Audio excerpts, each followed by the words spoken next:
भारतीय वफ़द के सरबराह शशि थरूर का अमेरिका में मुकीम बेटे के जरिए सवालात उठाने का खुद साख्ता ड्रामा नाकाम हो गया। झूठे प्रोपेगेंडे की घिसी पिटी लाइनें दोहरा दी गईं। असल और बुनियादी सवालों के भारत के पास कोई जवाब नहीं। अमेरिका में भारत के ड्रामे।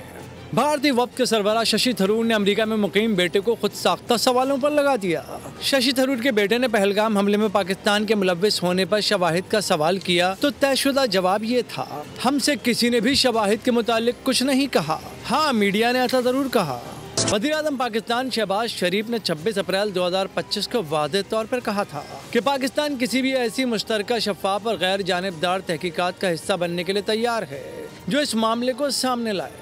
शशि थरूर ने इस मौके पर यह भी कहा कि पहलगाम वाक़े के 45 मिनट बाद ही TRF ग्रुप ने जिम्मेदारी कबूल की, जबकि TRF 25 मई 2025 को पहलगाम वाक़े में मुलव्विस होने के हवाले से तरदीद जारी कर चुकी है। तरदीद को भारतीय मीडिया ने खुद भी जारी किया। और तो और पहलगाम फॉल्स फ्लैग ऑपरेशन के हवाले से भारतीय खुफिया एजेंसी की खुफिया दस्तावेज़ात भी सामने आ चुकी हैं। शशि थरूर ने जैश मोहम्मद के लोगों को मारने का घिसा पिटा भारतीय मंतरा भी दोहराया, जिसका 21 मई को BBC के साथ इंटरव्यू में DGI SPR ने अच्छी तरह पोस्टमार्टम किया था। सब्सक्राइब करें और बेल दबाएं ताकि कोई खबर रह न जाए।